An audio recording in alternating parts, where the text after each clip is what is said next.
Welcome to Scrubbed In and Speaking Out, a podcast by the Registered Nurses Union of Newfoundland and Labrador, where we dive into the real issues facing nurses and the advocacy shaping the future of public health care. I'm Dan Williams, Communications Coordinator with the RNU, and I'm here with our Provincial President, Yvette Coffey. Good day, Dan. All right, so today we just want to talk a little bit about Yvette's background. This is our introductory podcast. So what we thought we would do is just make sure, I know there's a lot of new nurses always coming into our union, a lot of new nurses from international locations or recent graduates, and maybe they don't know your background. So maybe you just talk a little bit about your career in nursing. What first brought you into the profession? Originally, I wanted to be a journalist. And I guess being the provincial president kind of fits in with the journalism thing in the media and that. But I've always been, my family, we've always been involved in the care of other people in the family, such as my grandparents. And my grandfather was diagnosed with Alzheimer's, and my grandmother had to have surgery. We ended up with my grandfather living with us for a while and taking care of him. Um, when my grandfather passed away, then my grandmother lived with us. So, and I looked after my paternal grandfather as well after surgery. Like we'd go and sit with him and right. So we were always, I guess, exposed to my mom, especially uh, being a caregiver and being a person who jumped in to help others, no matter what the need was. Um, and I have a lot of nurses in my family. I have two aunts who are registered nurses. And I also have many, many cousins who are registered nurses. You don't call nursing a job, it is a profession, but for me, it's a career. And it is a very rewarding career. And I've enjoyed my 35 years as a registered nurse in this province. 35 years. What nursing school did you attend? So I graduated from the General Hospital School of Nursing in 1990. It was very challenging. Nursing is not an easy career. The education component is not easy, it's difficult. You are learning a lot of things over 3 years, but I do believe that one of the best parts of the General Hospital School of Nursing and the other schools of nursing was that the clinical piece for us was entrenched right from the beginning. And by my third year, I was in charge of units at the health science. Um, you were independent in your practice, basically, and were actually treated as part of the staff on the units. And that's where I decided at the end of 89, I was working on orthopedics and was like, I really like ortho. I'm going to stay here and accepted a permanent full time position there. Worked there for a year. Me and my friend applied to go and do the critical care course and applied on positions in the ICU at the health sciences. Um, we actually got accepted to start in September, the year after we graduated. And I actually gave up. I had gotten married in August and gave up my honeymoon in order to be able to go and start the course. I said, celebrate that later. Um, and from there on, I worked in the critical care, the ICU at the health science until 2000. I then went to work in the coronary care unit where I worked for another 14 years and truly, truly loved coronary care unit. And from there, after 2 back surgeries, I went to work in outpatients for just under 2 years. Thoroughly loved that as well. Like everything is a learning opportunity. And every day, even in critical care, back then, the ICU, we were looking after the cardiovascular patients, so post-op coronary artery bypasses.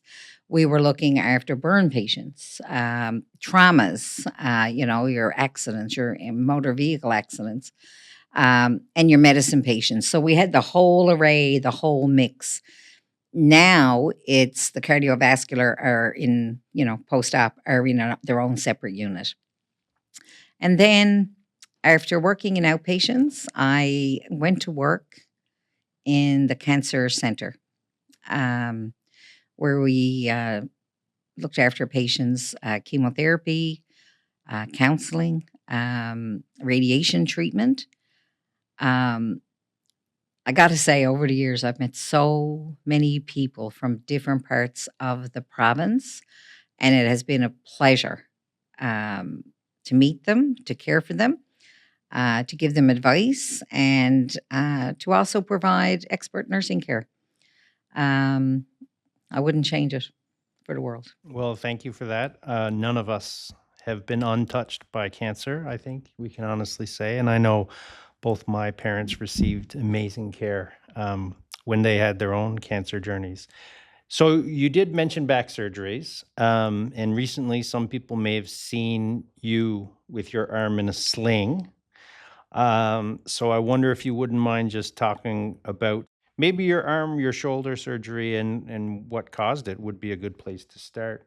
So back in the 1990s, I was working in the ICU, and similar to stories I just heard recently, uh, we had 14-bed critical care unit, and we had upwards of 21 patients. We were overflowed out into the post-op recovery room, where our patients were on stretchers. Um, you couldn't adjust the height of the stretchers, and I remember it was a Good Friday, March 28th. And I think we had 4 patients out in the post-op recovery room, and there was 2 nurses. 2 of us were out there. Um, one of our patients coded, and one was on this stretcher and required. They had abdominal surgery, but it was a very big surgery, and they couldn't close him up after surgery. So we were expected to make sure that the intestines and that were intact and hydrated. So we were steady doing a saline lavage on internal organs to make sure everything was good and to keep it healthy. Of course, we couldn't adjust the height of the bed. So by the end of the day, like I couldn't even straighten up. Few weeks later, it kept nagging at me, the lower back pain. Anyway, I ended up with the pain down my leg, CAT scan revealed herniated disc. Year later, 1999, I had a discectomy, lower back surgery. Fought to get back in the workplace. I was told at that time, you will never nurse again, and we're going to job match you to your high school education. I had already been involved with the union. I had already been involved with occupational health and safety because at the same time in the 90s, we had beds in critical care and the brakes didn't work. And we would go to the managers and we would go to occupational health and safety. And the solution was, well, just hold the bed in place when you're transferring a patient from one to the other. And we're like, we don't even have enough staff for that. We had several people get injured during that time. And we actually ended up, as an occupational health and safety rep, I had gone the distance within the health authority at the time and was then able to go to government services and say, we need something done here. By that time, a couple of us had life-altering injuries. I did get back to work. I persuaded one of the neurosurgeons to allow me to do a trial of work in the coronary care unit. And he agreed. And that's where I worked then for another 14 years. And then the back gave out again and had another back surgery. And after that, my friends in coronary were like, you're going to end up in a wheelchair if you keep it up. Because I wasn't one to walk away or shy away from the work. If someone needed CPR, I was up doing CPR. If a patient, was crashing, I was right there in the middle of it. And that's my work ethic. And it's always been like that. I got to be right in the middle of things. So then recently, years ago, when the brakes weren't working, we were there and giving a patient a bath, and the other nurse was holding the patient up, or I was holding the patient on the side of the bed, and the brakes gave out. and the patient's legs started to come out over the bed, and the patient started coming. And I grabbed to hold the patient in place. And what ended up happening was the other nurse ended up pinned against the wall with the bed, and I was on the floor with a patient on top of me. And I did tear the rotator, but it didn't, I didn't get any treatment or anything at the time, had a day off maybe. But then recent years, trying to be active and everything at the gym and everything, anyway, it completely tore. So I just had my rotator reattached.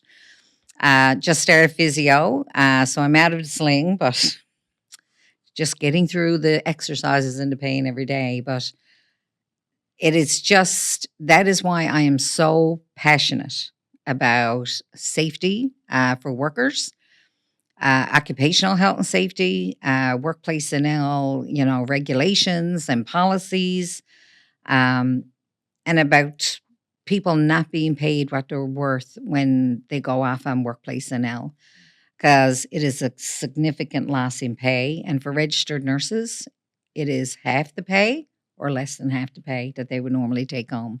And that to me is not acceptable for a workplace acquired injury. And we've seen, especially recently, just how dangerous it's becoming. There's violence in the workplace. There's these types of injuries that you suffered with breaks or stretchers or any other inadequate equipment. And now we have the violence, and maybe that was always there, but it seems to be more pronounced now. I don't recall the violence being as pronounced as what it is today. And, I get, and nurses get, that people are frustrated with delays in treatment, with delays in being seen in an emergency department.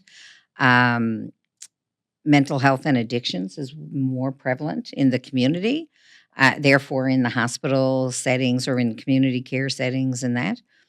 Not an excuse for violence. And I will continue on in my advocacy that any person who chooses to be violent in a hospital setting, in an acute care, in a long-term care, or in a community setting against healthcare workers, registered nurses, nurse practitioners, there has to be consequences for that, and a zero tolerance by the health authority and by government. And we've been very loudly asking for an independent health sector safety council to address the violence and address the injuries. Workplace NL released statistics. Every second day in this province, a registered nurse files a claim with Workplace NL. And for me, that is totally unacceptable. Nobody should be going to work fearful. That is today the day I get injured. Is today the day I get told where to go and how to get there by somebody I don't even know? Or is today the day I get assaulted and sustain an injury? And I'm not just talking physical injuries, I'm talking psychological injuries as well. And RNU is working with Federation of Labor and the other healthcare unions, strongly advocating for that sector safety council. We do have one started. It does not include personal care homes, home care, or the private long-term care homes. It only includes Newfoundland and Labrador Health Services. It's a start. And our focus is going to be on addressing the violence and addressing the workplace injuries. Maybe some nurses have suffered an injury or have had some other issue at work and they're not sure, or maybe they don't feel safe speaking up. It can be challenging, especially if you don't have a great relationship with management. It can sometimes present a challenge. So maybe we could just talk a little bit about what the union does and how we try to support members that have been injured or unwell from a workplace incident.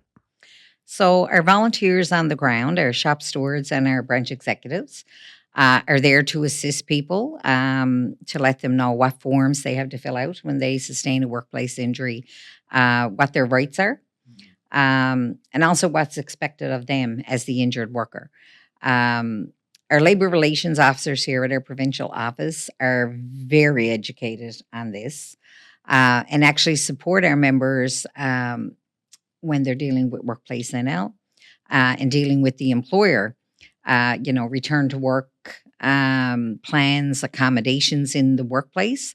Under human rights, we all have a duty to accommodate injured workers back into the workplace. I know sometimes we hear from our own members saying, well, there's too many people here accommodated. And I often say, but is it impacting your health or your collective agreement rights? And it's not. And if it is, then we have an issue when we go and we talk to the employer and say, okay, you have too many in one spot. But at any point in time, if you are injured in the workplace, please reach out to your union. We're here to support you and to guide you in that process. So it's important, obviously, that everyone in their workplace understand who the shop stewards are, because that's where it starts. That's where it begins. Yes. And then if things need to be escalated, they can contact us here at the office, or the shop stewards know how to get in touch with labor relations officers. Absolutely. Yeah. Maybe we just back up a bit. It's hard not to jump into some of these topics I know you're so passionate about, but I'm curious if you can talk a little bit about how you first became involved with the union and what were some of the issues that you started taking on in the early days. So back in 1990, after I graduated, like I said, I was, planning a wedding, getting married, and I had put in for holidays for post the wedding, 2 weeks off, and was denied. It went by seniority on my unit, which I totally disagree with then, and I still totally disagree with now, because I think everybody deserves holidays in the summertime. And I think we got to be to share that up as much as we can and be equitable with our coworkers. Anyway, one of the senior nurses came to me. All the annual leave had been decided and divvied up, and said, manager just called me in and offered me them same 2 weeks that you asked for as an extra. And I was like, oh. So I had a conversation with that manager, but I also made my first call to RNU, and it was Newfoundland Labrador Nurses Union at the time. Right. And I remember Sharon Tucker was the labor relations officer. She's since passed away, but she was awesome. And I was hooked right there and then, and became a shop steward in the branch. I then became an executive member, chief shop steward, vice president, and then I became the president of the local for 15 years. So 15 years as president of Branch 3. And then any issues from then that stood out? Like, what were the main fights that were happening? Main fights there, occupational health and safety, always. Professional practice issues. And that is, the working short, equipment not working or not available. Not so much mandated overtime, more along the lines of you just work short because they said it was budgetary reasons. Now, where I worked in critical care, I have to say it wasn't so bad when I worked there. We did have the autonomy when we were in charge. If we said we needed staff, we needed staff. These were critically ill patients. We were also had to always maintain that we had a bed available for if there was a cardiac arrest in the hospital overnight or during the day. And of course, all the patients going back and forth to the cardiac cath lab from all over the province, we had that responsibility. So staffing wasn't an issue as such, not like it is today. And today it is just unbearable. Skill mix with new graduates, scope of practice. The scope has increased dramatically. When I worked in cardiac ICU, we weren't allowed to touch chest tubes. Right. And now the nurses are taking out the chest tubes. Nurse practitioners and their scope of practice, they're running their own clinics. They've got patients upwards of, 1,000 that they have provide all that primary care for. We have registered nurses now who are doing the courses to do RN prescribing. They're doing sutures in rural, airway management, and they're doing backslabbing for fractures or whatever. The scope of practice is increasing on a daily basis. It's not recognized. When we talk to governments and that, and we talk about nurses and about what should be happening with compensation for registered nurses and nurse practitioners, with the increased scope of practice, it's falling on deaf ears. It's a constant fight and a battle. And we continue to advocate on a daily basis for fair compensation and fair treatment and safe working conditions. So a lot of the issues were the same, but now it seems it's blown up. It has blown up. When I had an ACL repair reconstruction done in 1992, I was admitted for 2 weeks. I rehabbed really while in hospital. Today, that's an outpatient procedure. Gallbladder is an outpatient procedure.